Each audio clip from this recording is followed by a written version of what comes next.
भारत और पाकिस्तान की एक बेहद ही रहस्यों और इतिहास को समेटे भील जनजाति ने शोधकर्ताओं ध्यान अपनी ओर खींचा है। जैसे जैसे इस जनजाति पर शोध हो रहा है वैसे वैसे भारत देश के कई राज उभर कर आ रहे हैं। आज हम इस वीडियो में इस जनजाति पर बात करेंगे। उत्तर प्रदेश का एक क्षेत्र है सिंगाई, जहां से भील युग की कई मूर्तियां प्राप्त हुई है। रिसर्च में सामने आया है कि सिंगाई कभी खेरगढ़ राज्य की राजधानी हुआ करती थी। उत्तर प्रदेश का हरदोई जिला प्राचीन समय में हिरण्य का स्थान रहा है। वहीं भील ग्राम भीलों से संबंधित रहा है। इतिहास के माने तो करीब 12वीं शताब्दी तक भील देश में एक महाशक्ति के रूप में विद्यमान थे। सिंधु घाटी सभ्यता पर हो रही शोध से पता चला कि भील और अन्य आदिवासी सिंधु घाटी सभ्यता के ही निवासी थे, जिन्होंने विशाल किले, गढ़, महल, घर, पेयजल व्यवस्था आदि का निर्माण कर दिया था।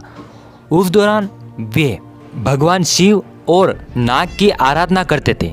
भगवान शिव को भीलपति, किरात, शंकर और भोलेनाथ कहते हैं। शोधकर्ताओं का एक मत यह है कि भीलों का जन्म भारत देश में ही हुआ है और वे मिस्र से लेकर लंका तक फैल गए।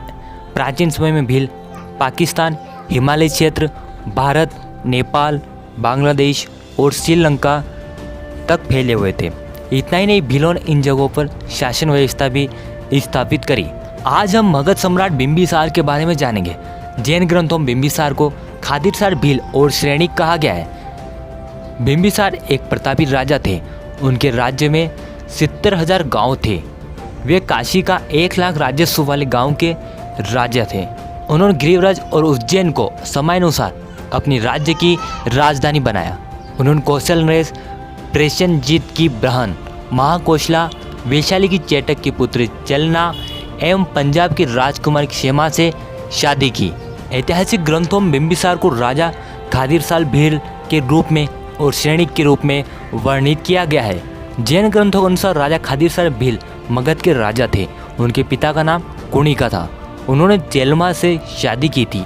रानी चेलमा जैन धर्म के प्रति आस्था रखती थी और राजा खादिरसार भील बौद्ध धर्म को मानते थे। भगवान बुद्ध उनके गुरु थे। विनय पिटक के अनुसार उन्होंने भगवान बुद्ध से मिलकर बौद्ध धर्म अपना लिया, लेकिन जैन ग्रंथों के अनुसार बिंबिसार भगवान बुद्ध के मित्र और संरक्षक थे। लेकिन जैन ग्रंथों के अनुसार खादिरसार ने रानी चेलमा के उपदेशों से प्रभावित होकर जैन धर्म अपना लिया। आगे वर्णन मिलता है कि जब खादिरसार बुजुर्ग होने लगे तब उनके पुत्र ने उन्हें कारागार में डाल दिया। विनय पिटक ग्रंथ के माने तो बिंबिसार को भगवान बुद्ध के चचेरे भाई देवदत्त ने अजात शत्रु को उकसाया था और कई षड्यंत्र रचा था। सम्राट बिंबिसार का वर्णन जैन ग्रंथों से प्राप्त होता है। बिंबिसार एक कूटनीतिज्ञ और दूरदर्शी शासक थे, इसलिए उन्होंने प्रमुख राजवंशियों में वैवाहिक संबंध स्थापित किए।